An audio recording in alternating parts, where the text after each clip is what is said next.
Hello guys, welcome back in success rules education. दोस्तों, ये हिंदी वाले स्टूडेंट्स के लिए वीडियो है और हिंदी का कंटेंट बनाने में बहुत टाइम लगता है। बहुत सारे स्टूडेंट की रिक्वेस्ट थी कि हिंदी में थोड़ा एस्से और लेटर के बारे में बताया जाए, तो मैं आपको इस वीडियो के माध्यम से बताऊंगा। तो अगर आप हिंदी मीडियम के स्टूडेंट हैं तो इस वीडियो को अंत तक देखें।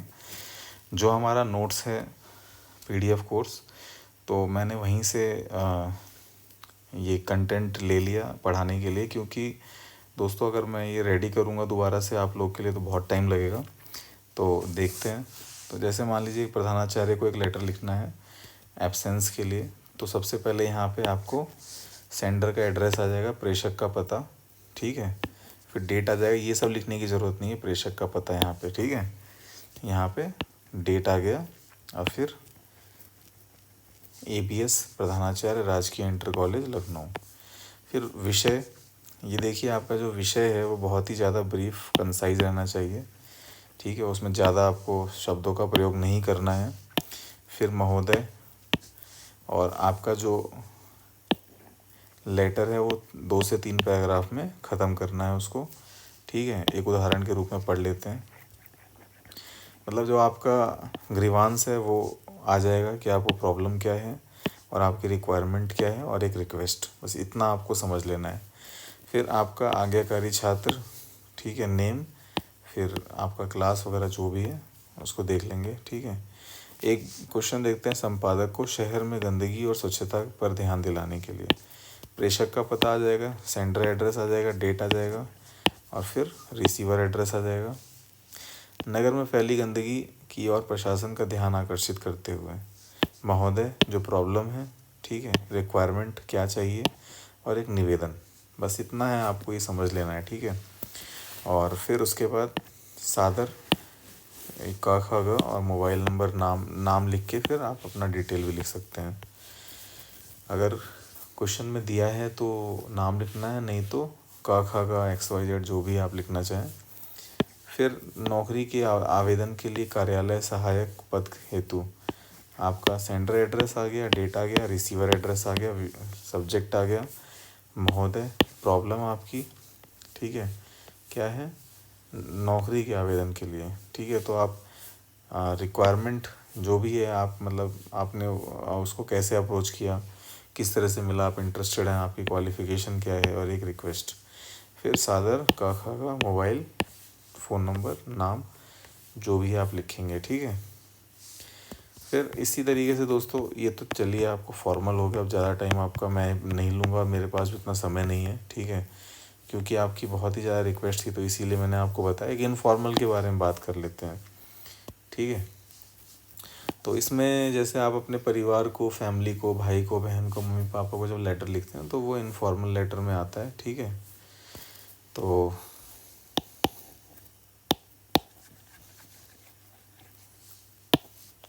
सबसे पहले जो सेंडर एड्रेस है वो डाल देंगे, ठीक है, नाम और सेंडर एड्रेस, फिर यहाँ पे डेट, फिर सीधा यहाँ पे स्टार्ट करेंगे। यहाँ पे रिसीवर एड्रेस नहीं डालना है।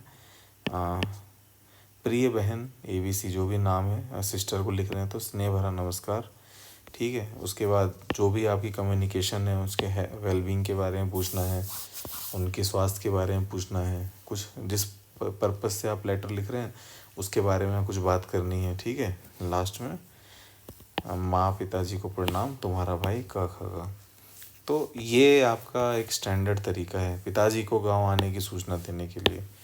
सेंडर एड्रेस, डेट, आदरणीय पिताजी सादर चरण स्पर्श, फिर जो आपने मैसेज दिया वो, और आपका पुत्र क ख ग।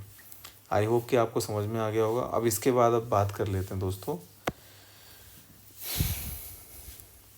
ठीक है, एस्से की, ठीक है, निबंध। तो निबंध में आप कैसे लिखेंगे, हालांकि आप एक दिन एग्ज़ाम का बचा है और आपको बहुत सारी वीडियोस भी आपने देख ली होंगी, समझ लिया होगा, फिर भी मुझे लगा कि मेरी वीडियोस पे कमेंट आ रहा था कि हिंदी पे बताने वाला कोई नहीं है, पढ़ाने वाला कोई नहीं है, तो मैं सोचा कि चलो ठीक है, हिंदी पे भी बनाएंगे। हालांकि हिंदी में उतना ज़्यादा डिमांड भी नहीं था कोर्स का, फिर भी हमने हिंदी वालों के लिए कोर्स को डिज़ाइन किया, और निबंध और जो पत्र लेखन था उसके नोट्स भी सभी को सेल किए। तो अभी हम बात करते हैं दोस्तों कि निबंध लेखन कैसे करेंगे। तो सबसे पहले क्या करेंगे, किसी भी निबंध को स्टार्ट करते हैं तो सबसे पहले उसका परिचय होता है, ठीक है। ओके, उसका इंट्रोडक्शन होता है, परिचय होता है। और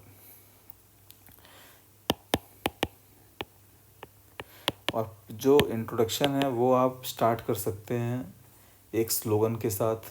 ओके, किसी फैक्ट के साथ, कोई सूचना है, कोई जानकारी है, ठीक है। तो इंट्रोडक्शन के बाद आप लिखेंगे बॉडी, ठीक है। बॉडी में क्या लिखेंगे, उस जो भी आपका निबंध का टॉपिक है उसका उल्लेख करेंगे, उसके बारे में डिस्कशन करेंगे, उसके प्रॉस एंड कॉन्स के बारे में, क्या लाभ हैं, क्या हानियां हैं, भारत सरकार की नीतियों के बारे में, उससे संबंधित, इस टॉपिक से संबंधित अगर कोई चीज़ है तो उसका लोगों पे क्या प्रभाव पड़ रहा है, लोगों का उस पर क्या प्रभाव पड़ रहा है, मतलब XYZ जितनी भी चीज़ें आती है ना उसको करना है। लेकिन जब भी आपको ऐसे का टॉपिक मिलेगा ना, कोई भी निबंध का, तो सबसे पहले आप 3-4 मिनट लेके उसको सोच लेना, प्लान कर लेना कि मुझे क्या लिखना है। और जो भी आप प्लान करोगे उसके बारे में कुछ एक आउटलाइन कर लेना कि हाँ ये पॉइंट मेंशन करना है, तो उससे संबंधित क्या क्या चीज़ें लिखनी है।